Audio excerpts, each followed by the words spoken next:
berjalan berjinjit di atas bebatuan. Sun-er bagaikan kupu-kupu ungu yang cantik dengan lekuk tubuh yang memukau saat ia mendaki gunung dengan anggun. Saat ia melihat ke atas, tatapannya berfokus pada pemuda yang berdiri di samping tebing. Melihat pemuda itu, Sun-er merasa terkejut. Meskipun baru beberapa jam, dia menyadari bahwa dibandingkan sebelumnya, Xiaoyan sepertinya telah memperoleh sesuatu.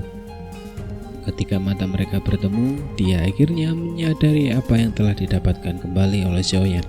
Dan itu adalah kepercayaan dirinya sendiri. Setelah 3 tahun kejeniusan Xiaoyan akhirnya kembali. Sambil menikmati sisa-sisa kejernihan di bibir Xiaoyan, 2 lesung pipit muncul di wajah cantik Sun-er. Sepertinya kakak Xiaoyan tidak membutuhkan Sun-er untuk datang menghiburnya, ucap Sun-er.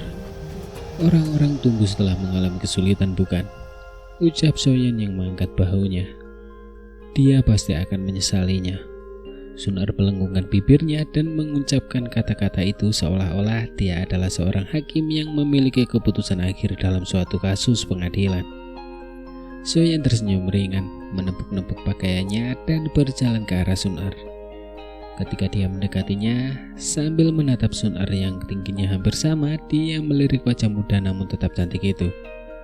Tiba-tiba Xiaoyan merasa pusing, teringat gadis yang selalu meneteskan air liur dan mengikuti Xiaoyan kemana-mana. Dia sangat cantik sekarang. Sambil tersenyum tipis, tatapan Xiaoyan melembut dan dia menjepit wajah Sun-er dengan kasar di balik ekspresi terkejutnya. Tercengang dengan tindakan intim Xiaoyan, Sun-er mendekang sesaat sebelum matanya yang hitam legam menyipit karena tersenyum. Saat dia masih kecil, Xiaoyan suka mencubit pipinya, tetapi sejak kejadian 3 tahun lalu, dia membangun tembok tak terlihat di dekat hatinya dan mendorong semua orang keluar. Tidak peduli seberapa keras dia mencoba, dia akan selalu kecewa dengan sikap dingin dan tanpa ekspresi darinya. Dia kembali, tapi sepertinya dia masih menganggapku belum dewasa. Dia benar-benar menyebalkan. Sun-er mengeluh dalam hatinya. Setelah sesaat, Sun-er mengkritik dirinya sendiri karena terlalu serakah. Sun-er, selama 3 tahun terakhir ini, tolong jangan salahkan kakak Xiaoyan karena bersikap seperti itu. Aku menjalani hari demi hari, tetapi untungnya kau selalu di sisiku. Xiaoyan mengaku canggung dan meminta maaf. Sun-er tersenyum manis. Keluhan yang ia tanggung selama 3 tahun terakhir menghilang dengan permintaan maaf yang canggung. Oh ya, Sun-er, berapa banyak uang yang kau miliki? Sambil melepas wajah Sun-er, Xiaoyan tertawa hampa dan bertanya. Di dalam klannya, selain ayahnya, Sun-er adalah satu-satunya orang yang memiliki hubungan baik dengannya. Dia baru saja mempermalukan ayahnya pagi ini sehingga dia tidak tega menghadapi ayahnya untuk meminta uang. Itulah sebabnya dia meminta Sun-er. Uang, ucap Sun-er.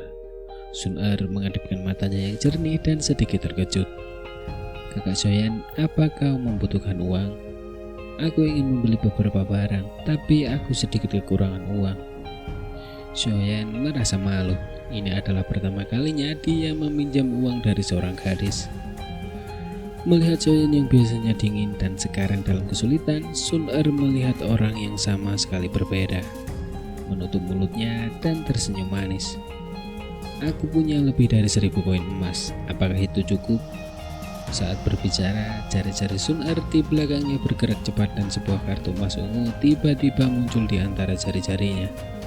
Di kartu tersebut terdapat 5 gelombang warna yang berbeda. Kartu dingin gelombang 5 di daratan Daoqi, mereka harus setidaknya menjadi Daoling. Jika dosa adalah tingkat pertama, Daoling adalah tingkat keempat. Untuk mendapatkan kehormatan menggunakan jenis kartu emas ini yang mewakili pangkat mereka. Tentu saja, beberapa kekuatan khusus juga memiliki hak istimewa untuk mendapatkan kartu tersebut. Itu cukup, ucap Sun-er. Xiaoyan menganggukkan kepalanya dengan gembira. Berusaha sekuat tenaga menahan diri agar tidak menjepit wajah imut Sun-er. Jangan khawatir, aku akan membayarmu nanti. Xiaoyan berjanji sambil menepuk dadanya. Kau tidak perlu membayarnya kembali. Sun-er cemberut dan cepat-cepat menyembunyikan kartu emas ungunya. Ayo pergi, sekarang sudah hampir malam. Besok aku akan mengajakmu jalan-jalan ke kota Wutang. Xiaoyan melambaikan tangan ke arah gadis itu dan dengan riang menuruni gunung. Berdiri diam, Sun Er dengan gembira menatap pemuda yang telah mendapatkan kembali keberaniannya dari 3 tahun yang lalu. Sambil tersenyum lembut dia bergumam, "Nal Nyanran, haruskah aku membencimu atau berterima kasih padamu?" Pagi pun datang. Matahari bersinar hangat menembus jendela, menyinari tubuh pemuda bersila yang tengah bermeditasi. Setelah bermeditasi hampir sepanjang malam, Xiaoyan menarik nafas dalam-dalam. Aliran udara putih bening yang terlihat oleh mata telanjang melewati mulut dan hidungnya hingga ke tubuhnya, merawat tubuh dan tulangnya. Cahaya putih bersinar dari matanya saat dia tiba-tiba membuka matanya. Xiaoyan meregangkan tubuhnya dan berkata dengan penuh semangat, "Inilah perasaan ini. Setelah 3 tahun, perasaan Ki ini telah kembali." Dia perlahan bangkit dari tempat tidurnya, berolahraga sebentar sebelum memulai berganti pakaian. Dari luar kamar, suara Sun Er terdengar pelan dari dalam. "Kakak Xiaoyan, apakah kau masih tidur?" Dia tiba di sini sangat pagi. Sambil menggelengkan kepalanya, Xiaoyan berbalik dan kemudian mencari-cari di laci-lacinya. Akhirnya dengan enggan dia mengeluarkan sebuah kotak kecil dan membukanya dengan hati-hati. Dia menyipitkan matanya dari kilauan perak di dalam kotak itu. "Ini semua tabunganku." Sambil memegang kotak uangnya, Xiaoyan tersenyum pahit sambil menggelengkan kepalanya. Xiaoyan tersenyum lembut saat dia berjalan keluar kamarnya dan melihat gadis yang mempesona di depan pintunya. Sun Er telah berganti pakaian berwarna hijau pucat yang membuatnya tampak lebih cantik alami.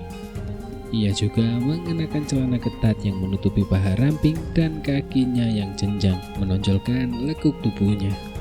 Dengan kaki yang jenjang, Sun Er dapat diibaratkan seperti gadis-gadis muda di bumi, penuh dengan vitalitas dan daya tarik awet muda. Tentu saja, ia mempunyai keanggunan tersendiri yang tidak pernah dilihat Xiaoyan pada gadis lain selain dirinya. "Ini yang kau butuhkan." Melihat Xiaoyan keluar dari kamarnya, Sun Er tersenyum dan menyerahkan sebuah kartu hitam.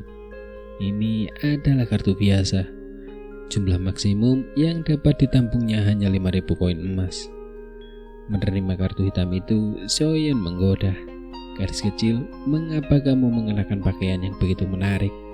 Mungkinkah kamu sedang berkencan dengan orang lain?" Ini pertama kalinya dalam 3 tahun kakak Xiaoyan mengajakku keluar. Sun Er sangat tersanjung, jadi tentu saja aku harus berdandan sedikit. Godaan mesra Xiaoyan membuat mata Sun Er melengkung membentuk bulan sabit dangkal sambil tersenyum genit. Sambil menggelengkan kepalanya dengan enggan, Xiaoyan tersenyum senang. Mereka mengobrol sambil berjalan bersama menuju kota. Sekitar setengah jalan, mereka disambut oleh beberapa anggota klan yang melihat percakapan mesra mereka dengan wajah asing. Sun Er, baik dari segi kecantikan maupun bakat, adalah mutiara paling cemerlang dari generasi muda di klan. Dia biasanya ramah kepada semua orang, tetapi di balik senyumnya yang cerah, dia bersikap acuh tak acuh. Bertemu dengannya mudah, tetapi memulai percakapan panjang akan sangat sulit. Mengabaikan tatapan anggota klan lainnya, Xiaoyan cepat-cepat menuntun Sun Er keluar dari klan sebelum memperlambat langkahnya dan mengintip santai ke arah kios di pinggir jalan. Kota Wutang sesuai dengan namanya sebagai salah satu kota besar di Kekaisaran Ciama karena jumlah penduduknya yang sangat banyak. Meskipun matahari bersinar terik, di jalan-jalan terdapat ribuan bahkan puluhan ribu orang. Mungkin karena Xiaoyan di sampingnya, Sun Er menjadi jauh lebih aktif setelah dia keluar dari klan. Dia menarik Xiaoyan yang enggan masuk ke berbagai bilik. Tawanya yang lembut membuat jalan yang panas menjadi sedikit lebih sejuk. Ketika Sun Er akhirnya lelah, Xiaoyan akhirnya membawanya ke apotek terdekat. Setelah menghabiskan sekitar 900 emas, ia membeli 3 batang rumput biru berdaun ungu berusia 20 tahun, beserta 2 batang rumput pencuci tulang berusia 5 tahun. Keduanya merupakan bahan-bahan berkualitas rendah dan dapat dibeli di apotek biasa. Untuk bahan-bahan berkualitas tinggi, Xiaoyan harus mencarinya sendiri atau membelinya di pelelangan, atau jika ia beruntung, itu bisa ditemukan di apotek berkualitas tinggi. Melihat dana yang menyusut dengan cepat, Xiaoyan tersenyum pahit. Dia menyadari betapa pentingnya uang di daratan Daoki.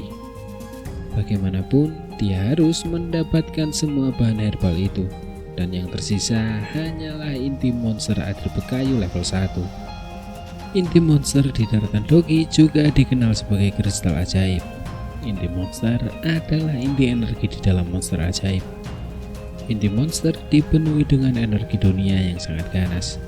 Saat menghadapi energi dunia yang seperti ini, bahkan seorang doang tidak akan berani menyerap inti monster secara acak. Meskipun inti monster tidak dapat diserap secara langsung, inti tersebut merupakan bahan inti dalam alkimia.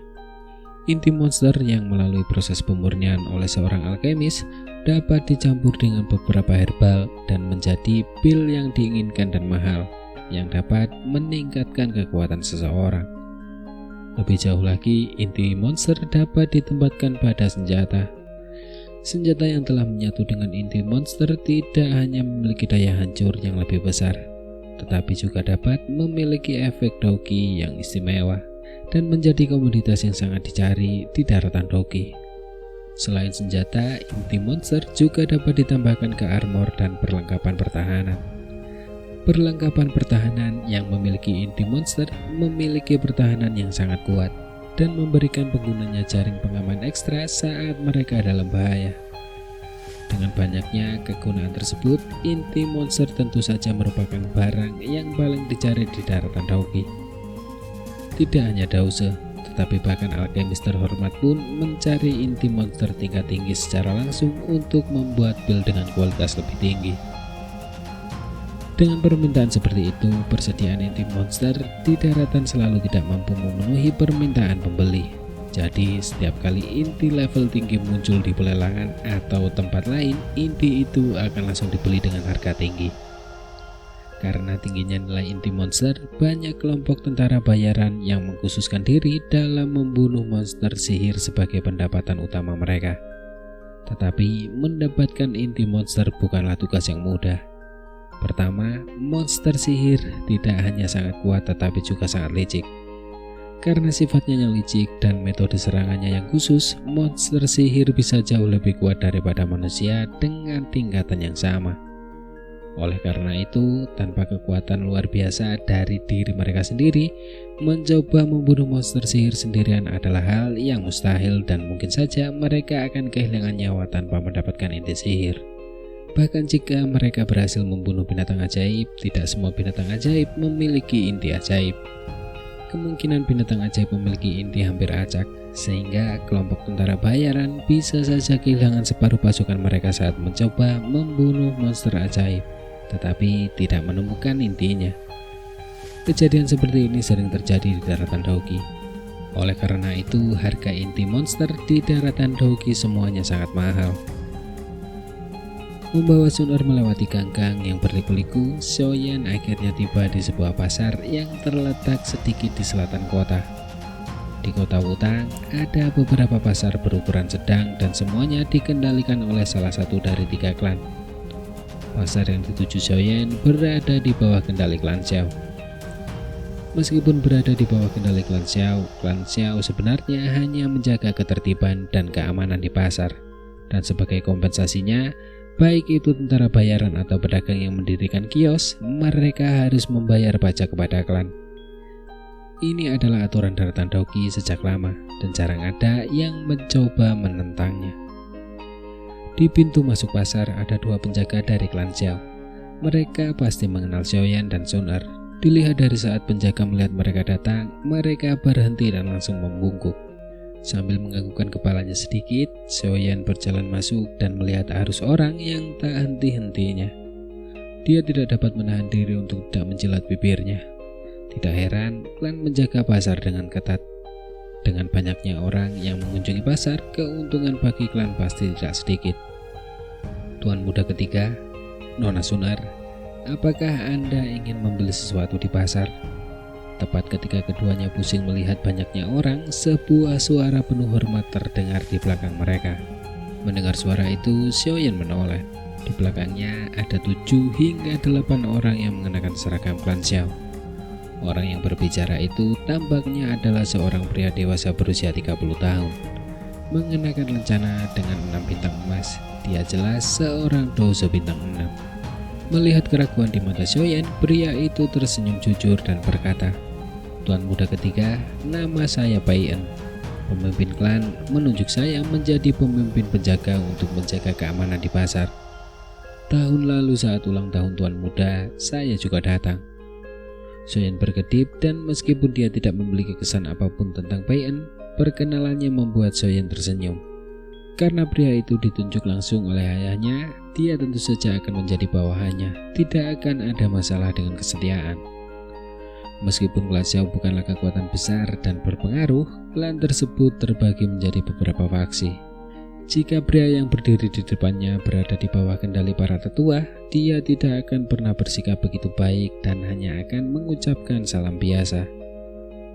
"Aku bosan di klan, jadi aku memutuskan untuk keluar dan melihat-lihat. Paman Bai En, Anda harus pergi dan mengerjakan pekerjaan Anda. Jika aku punya pertanyaan, aku pasti akan menanyakan kepada Anda." Suara muda Xiaoyan tidak memiliki sedikit pun tanda kesombongan yang mungkin dimiliki oleh tuan muda biasa. Sebaliknya, suaranya lembut dan penuh hormat. Siapapun yang mendengarnya akan merasa sedikit rasa bangga dan gembira. Mendengar kata-kata itu, senyum di wajah Bai En melebar dan menjadi lebih tulus. Sambil menganggukkan kepalanya, dia berkata, "Kalau begitu, nikmatilah melihat-lihat. Tuan muda ketiga, orang-orang kami ada di seluruh pasar, jadi jika Anda butuh sesuatu, panggil saja kami."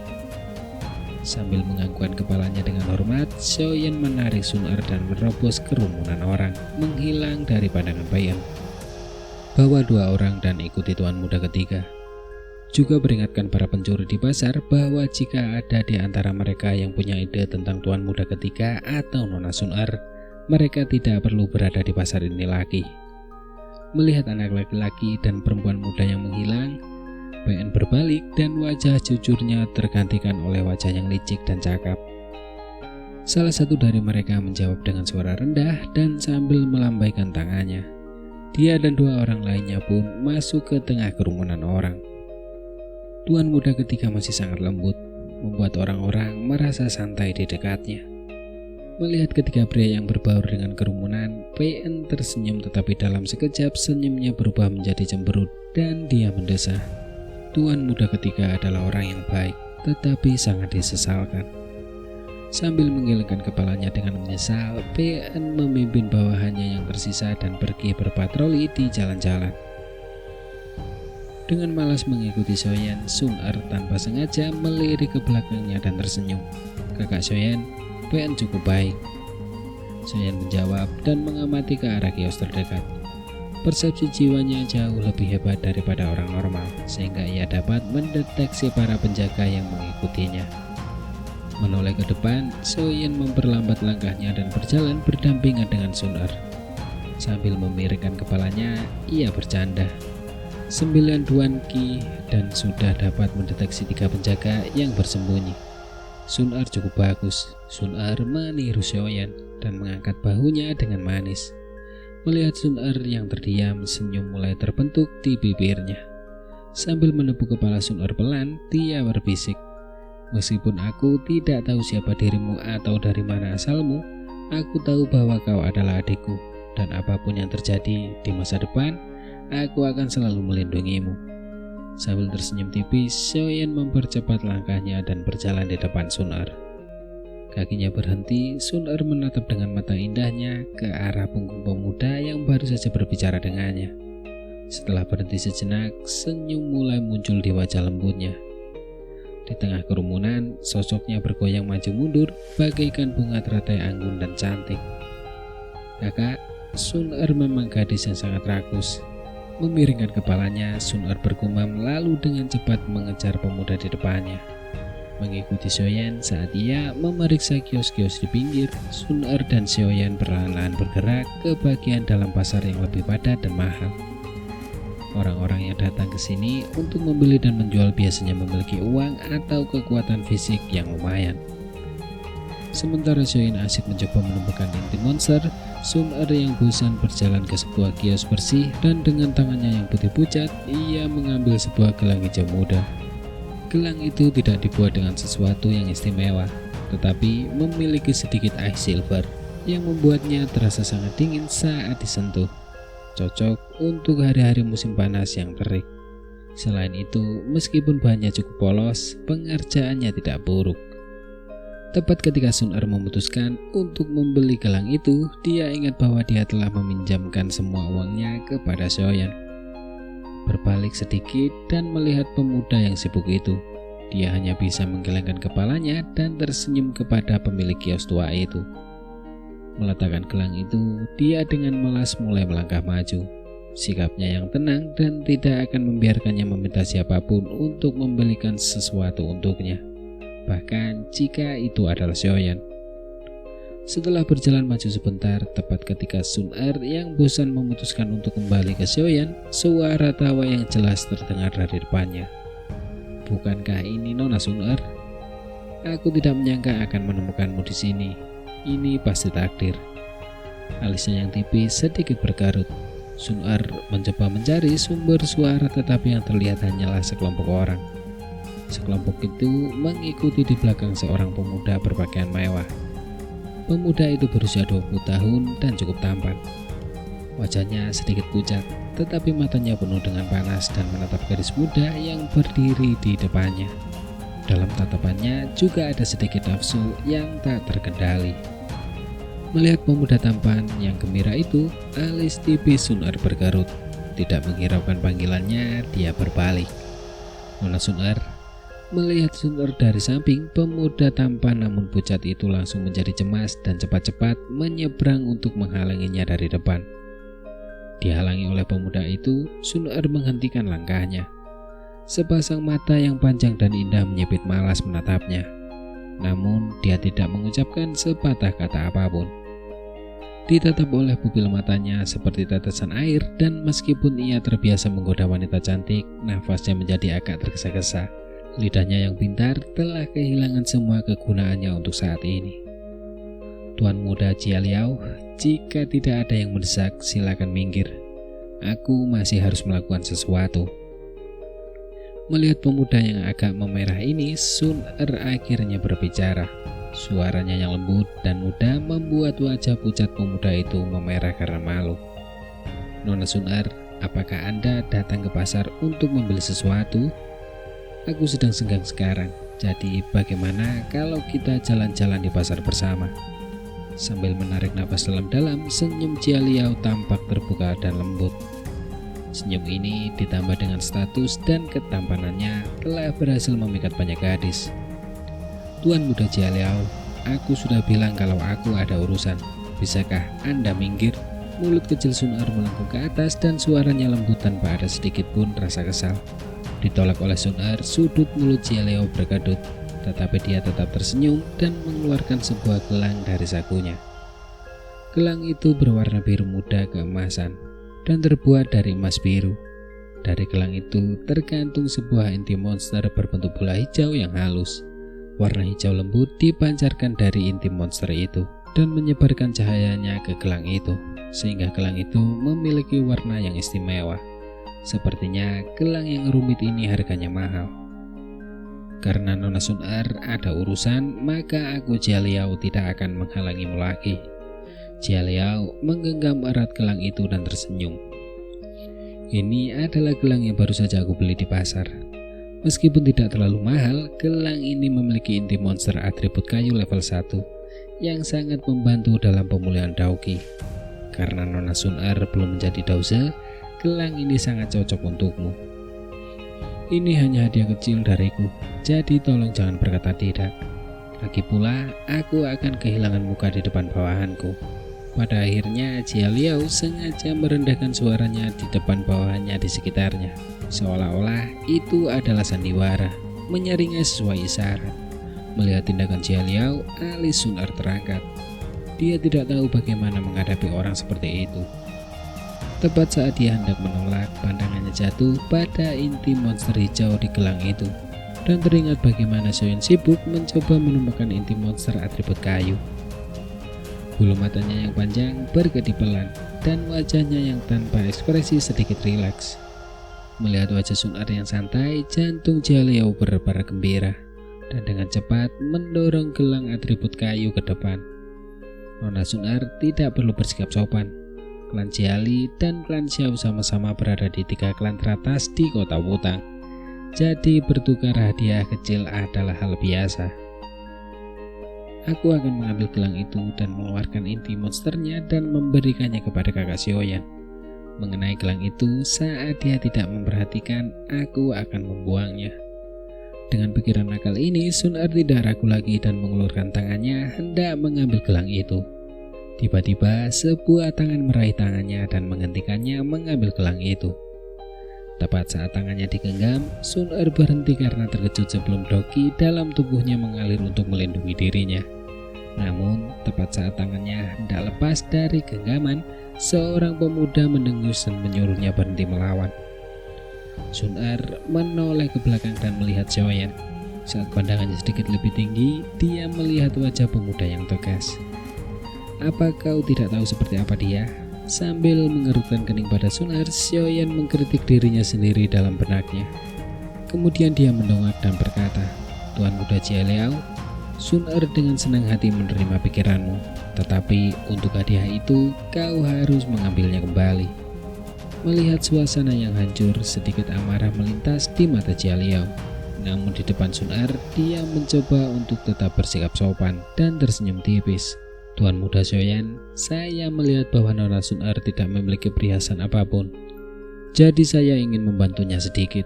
Apakah Anda tidak ingin memberinya beberapa perhiasan kecil atau menonjolkan kecantikannya?" Sambil mendesah tak berdaya, Xiaoyan melirik gelang atribut kayu di tangan Jia Liao, serta mengeluarkan gelang hijau lainnya dan dengan sedikit frustasi bertanya, "Apakah kamu benar-benar menyukai gelang? Ini untukmu, jangan mengambil barang orang lain tanpa alasan. Aku sudah memberitahumu bahwa tidak ada yang namanya makan siang gratis. Orang yang menawarkan barang gratis selalu memiliki motif tersembunyi. Dengan penampilan polosmu, kamu mungkin telah dijual oleh seseorang dan tetap tidak akan tahu apa yang telah terjadi." Mendengar kata-kata Xiaoyan yang jelas ditujukan kepadanya, wajah Jia Liao menjadi dingin. Namun ketika dia melihat gelang di tangan Xiaoyan, dia tidak bisa menahan tawa. Gelang di tangan Xiaoyan dari sudut pandang material tidak mungkin harganya lebih dari 5 koin emas. Sementara gelang atribut kayunya yang memiliki inti monster asli harganya lebih dari 1000 koin emas. Kedua gelang itu dari sudut pandang manapun, baik harga maupun kegunaan sebenarnya, memiliki perbedaan yang sangat besar dan gelang Xiaoyan bahkan tidak dapat dibandingkan gelang atribut kayu. Jadi ketika Jia Liao melihat Xiaoyan memberikan gelang yang buruk kepada Sun Er yang cantik, dia tidak dapat menahan diri untuk tidak mengkritik Xiaoyan. "Xiaoyan, aku tahu kamu tidak memiliki posisi tinggi di klanmu. Tetapi mengapa kamu memberikan barang yang menyedihkan itu kepada Sun Er?" Mengabaikan ajakan Jia Liao, Xiaoyan menatap gadis muda yang sedang menatap gelang di tangannya dan buru-buru bertanya, "Kamu mau atau tidak? Kalau tidak, aku akan membuangnya saja. Harganya hanya 2-3 koin emas." Mendengar perkataan Xiaoyan, Jia Liao tidak hanya tertawa. Bawahannya juga mulai menertawakan Xiaoyan dengan nada mengejek. Namun, tawa mengejek itu tidak berlangsung lama sebelum akhirnya terputus seolah-olah leher mereka baru saja dipenggal. Semua orang memasang wajah tercengang yang lucu. Sun Er yang tadinya tertegun segera menanggapi perkataan Xiaoyan. Kedua tangannya hampir secara naluriah terulur dan menyambar gelang di tangan Xiaoyan. Setelah mendapatkan gelang itu, Sun Er menyadari apa yang telah dilakukannya. Mungkin dia bersikap agak terlalu tidak sabaran. Rona merah tipis muncul di wajahnya yang halus, tetapi Sun Er tidak seperti orang lain dan setelah sedikit malu, dia dengan anggun mengaitkan gelang itu di pergelangan tangannya yang putih. Sambil mengangkat kepalanya dan tersenyum malu, dia berkata, "Terima kasih kakak Xiaoyan." Dengan wajah jelek, Jia Liao menatap Sun Er yang cukup dekat dengan Xiaoyan. Di wajahnya terlihat kecemburuan dan dia berkata, "Aku tidak menyadari bahwa kesukaan Nona Sun Er begitu unik." Kurasa aku salah. Soyen melirik Jia Liao di depannya dan tatapannya tertuju pada bintang emas di dadanya. Ia berpikir aneh. Ketika aku melihatnya tahun lalu, ia baru mencapai Duan Qi tingkat 9 kan? Siapa yang mengira bahwa ia akan berhasil dalam mengoperasi Doqi siklonnya? Namun untuk menjadi Douze di usia 21 tahun bakatnya masih kurang. Melihat Jia Liao tidak berminat pergi, Xiaoyan mengerutkan bibirnya. Dia tidak terpengaruh oleh kekuatan dan status di belakang Jia Liao. Dan karena klan Xiao dan klan Jiali tidak memiliki hubungan baik sejak awal, tidak perlu baginya untuk bersikap rendah hati. Sambil membelah hidungnya, Xiaoyan berkata dengan ringan, "Tuan muda Jia Liao, kebiasaanmu merayu wanita diketahui oleh seluruh kota Wutang. Sun Er masih muda dan tidak punya waktu untuk bermain-main dengan permainan menggodamu. Jadi semoga kamu bisa mengejar gadis-gadis lain di masa depan." "Menjauhlah dari dia," ucap Xiaoyan. Setelah berbicara dengan Jia Liao, Xiaoyan mengabaikan Jia Liao yang berwajah hijau dan berbicara dengan tegas kepada Sun Er. Mata Sun Er yang lincah berkedip dan mengangguk tanpa ragu. Baginya, Jia Liao hanyalah orang asing yang baru beberapa kali ia lihat. Sedangkan Xiaoyan baginya tak tergantikan. Karena Xiaoyan menyuruhnya menjauh dari Jia Liao, ia akan melakukannya. Dan tentu saja itu bukan pilihan yang sulit bagi Sun Er.